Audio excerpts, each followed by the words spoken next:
Just as a disclaimer, we want you to know that some of the movies that we will be reviewing were shot in a different time and era where people of race and sex were not treated equally.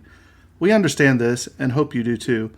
The movies or anything that happened on the sets are not the views of this podcast or what this show is intended to be all about. Exactly. And we want to give due diligence in presenting the movie and not the views of the cast or directors or anyone involved. But we also feel it's necessary to let the audience know some of the background information to get a feel for what was happening at the time of shooting the film. Again, we hope you understand that we do not agree with everything that went on, and we just want to give out the information. And with that being said, hope you enjoy the show.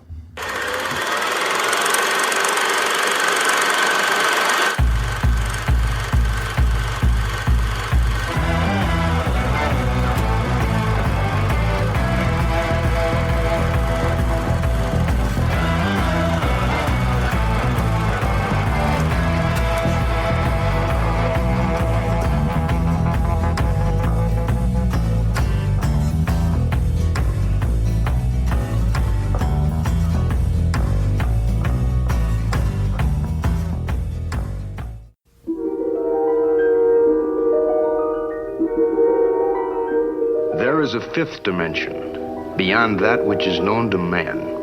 It is a dimension as vast as space and as timeless as infinity. It is the middle ground between light and shadow, between science and superstition, and it lies between the pit of man's fears and the summit of his knowledge. This is the dimension of imagination. It is an area which we call the Twilight Zone.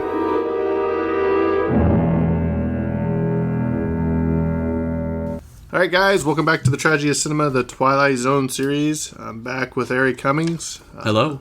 Once again. Episode number 8. Number 8, Time Enough at Last. This is one of my top 5, probably favorite Twilight Zone episodes of all time. It is bad as the previous episode 7 was. This one makes up for it and some, because this one it's just crushing. I mean, Burgess Meredith is just. He's just awesome. I know.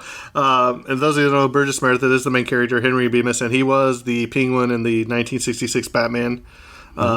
Fantastic voice actor. He was Puff the Magic Dragon. I mean, we could go on and on about him. He's so good. Don't forget about Mick in Rocky. I mean, you could just go on and on about this. Oh, he was in, what was it? Wasn't he in Grumpy Old Men? On and on and on. So let's go ahead and jump right into it, Eric. All right. This is episode number 8, Time Enough at Last. The original air date for this particular episode was November 20th, 1959, so we're coming to the end of the decade here. We're getting really close. It was directed by John Bram. I hope I'm pronouncing that correctly. Again, Rod Serling with all the writing credits and the creation credits. And this actually was, we have another writing credit in here. This was based on a short story by Lynn Venable. I don't exactly know who Lynn Venable is, but maybe you do a little deep dive on her at some point. The cast includes Burgess Meredith, of course, as Henry Bemis, Vaughn Taylor as Mr. Carsville, Jacqueline DeWitt as Helen Bemis, the mean wife of Harry Bemis. Terrible. Oh, she is awful. She's the worst. And Leah Bliss as Mrs. Chester. I believe she was like one of his co-worker bank teller. I'm not exactly sure, but yeah, that's the cast. The thing about this though is the glasses that he wears, man. They're so thick. They remind me of yours back. Eric had a pair of those back. Legally blind. I mean, those things are like magnifying glasses. Yeah, exactly. So the synopsis of this is this guy, Burgess Meredith, or Henry Bemis, he loves books. He's a book lover, and he finds happiness to read after a nuclear explosion. Here we are again with a running theme. Right. So nuclear holocaust. He's a bank teller. And you can see him counting money on. He's got a book in his lap. You know, I mean, he's reading as he goes along, and he's throwing the money, counting money out, and he's reading. And he's got it so bad that he loves to read so much, and he doesn't get to read at home. His wife always yells at him, and that he's like takes his lunch break, and he goes into the vaults and reads, and his boss has told him, he's like, look, he's like, you can't go and read in the vault. You just can't read at work anymore. We've told you and told you. He's like, I just love to read. Yeah, and he tells his boss, like, I I can't read at home because my wife hides all my books and she won't let me even look at the newspaper. Right. Even if I pick it up, she yells at me and like rips it out of my hands. And so the only place he can read is at work. And obviously the running theme is he doesn't have enough time in his day to read because he's just a total bookworm. Yeah, he just wants to work. You know what I mean? He said he finds himself read the labels on the condiment bottles. Yeah. This guy's got it really bad. Yeah, he just likes to read.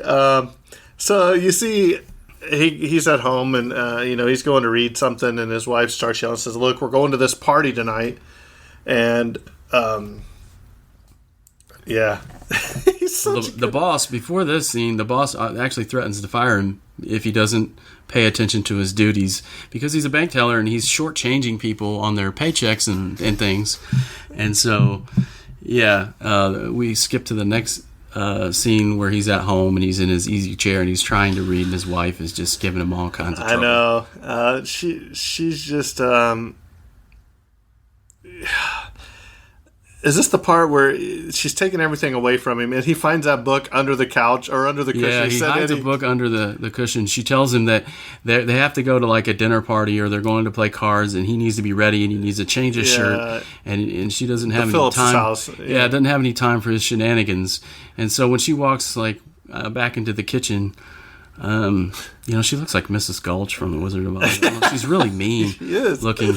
And so he pulls out this book that he's hidden in the chair, in his chair. And I want to say, cushion is it under a the poem, cushion. Poem book or something? Or Ralph Waldo Emerson? It's a book of poetry with trying to hide it in Robert his Frost book. and Keats. He has all of this amazing modern poetry book.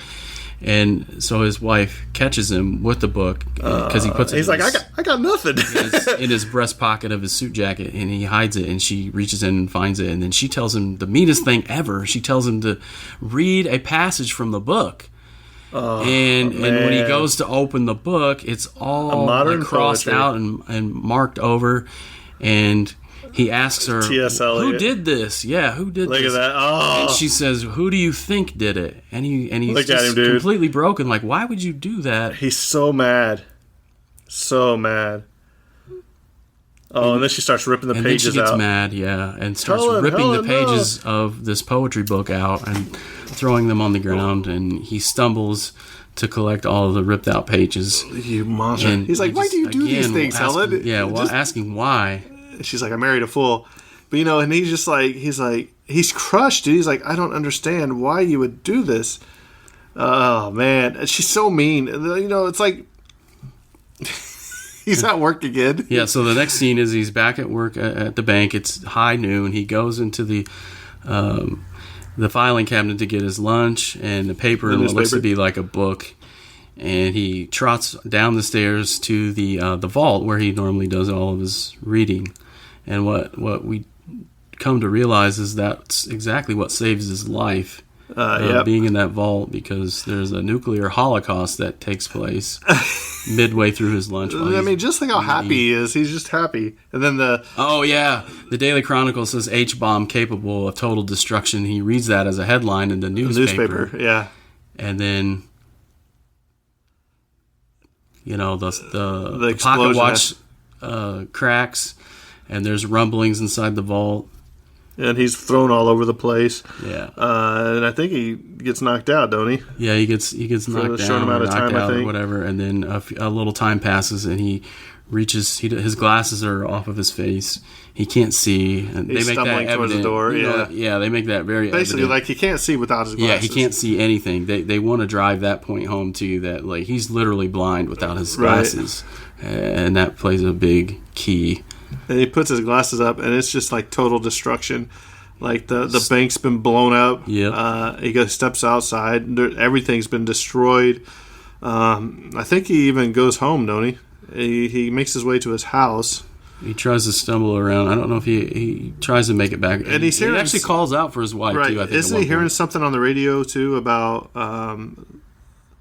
I thought he heard something on the radio about a political speech or something. Oh, maybe. I couldn't remember. Yeah, I must have missed that part. And he's so he stumbles around for a little while, and then I think he comes on to some, like a convenience store or grocery store, and he's able to to get himself some food after some time, and he says, "I've got enough food to last me for a long time." Well, he stumbles around for a while. He tries to use the phone before he finds the grocery store, and he tries the movies, he's looking the for bar, any sign of life. Any sign of life that he can find. And you're right. He does make it back to. He finds his mailbox. He does make it back to the area of where his house was. Yeah, and there's nothing left. And he calls out for Helen, his wife. Yeah.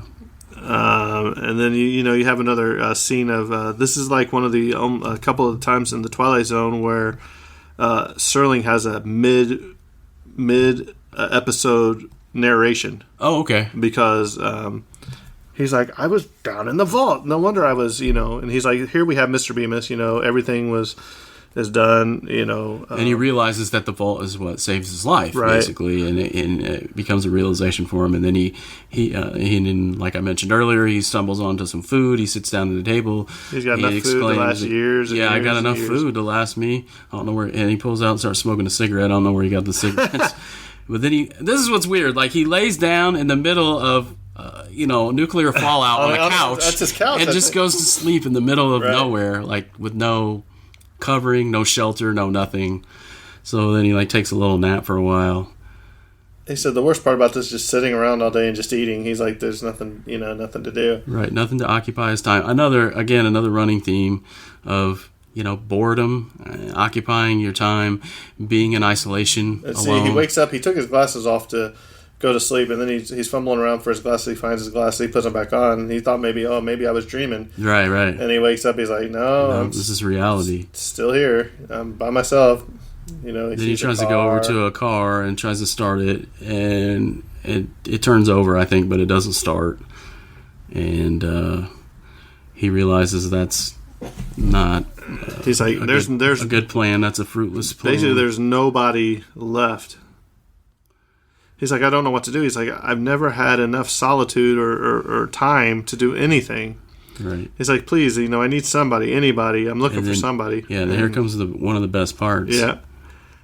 And he stumbles onto the library, the rubble left of the library, and he said, because there was just something to do. Yeah, there's a lot of books. And he's like, I forgot the part where he gets so deep in despair that he finds a gun, and he's about to take his life.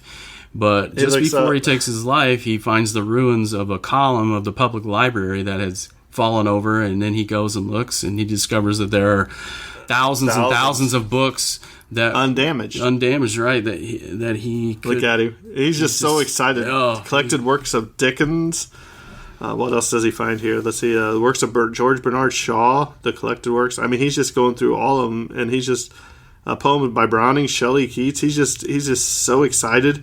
I mean, he just great dramas of the world, and he just goes up books. He's like, all the books I'll ever need. All the books, and now he has all the time in the world, right? The time. And now he has all the books in the world he'll ever need. Shakespeare, all of them, right? And he's just going through the library, and now he's got them all separated by months, by year after year after year. He's like, the next year, year after that, year after that, year after that. He's got them all arranged and what he's going to read, and he's like, And you're like, at this point, you're like, how is this a Twilight Zone twist? You're like, this guy got what he wanted, and you're like, what's going to happen, And so, right, the most horrible twist of all comes. Right, and he's so excited, dude. He's just so excited. He's hugging books, and the very best thing. He's like, I got all the time in the world now. He's looking at this gigantic clock. The symbolism of the big, huge, what probably was the library clock, right, is right in front of him, and it's frozen, obviously, because. He has all the time is kind of stopped in essence, and he has all the time in the world to read. Right. And then he kind of stumbles. He stumbles and drops the book, and he leans over to pick up the book, and wouldn't you know it, his glasses fall off, and they completely shatter, both lenses. Yeah, and they both fall out. And he's like... And the twist is just devastating. He's like, that's not fair. That's not fair. He said, I had all this time now. That's not fair. Life is not fair. He's like, this was all the time I ever needed in the world, and it's just not fair. And he starts crying. I mean, it is one of the most... it's one of the most touching scenes of all time. After seeing how bad his wife treated him, he finally got some solace. You see the ending shot here where he's standing there, and there's the pile of books he had separated by month after month after month, all on the library steps. But because he can't see... And it says, the small man in the glasses who wanted nothing but time, Henry Bemis, now just is a part of a smashed landscape. Brutal. Just a piece of the rubble, just a fragment of what man has deeded to himself.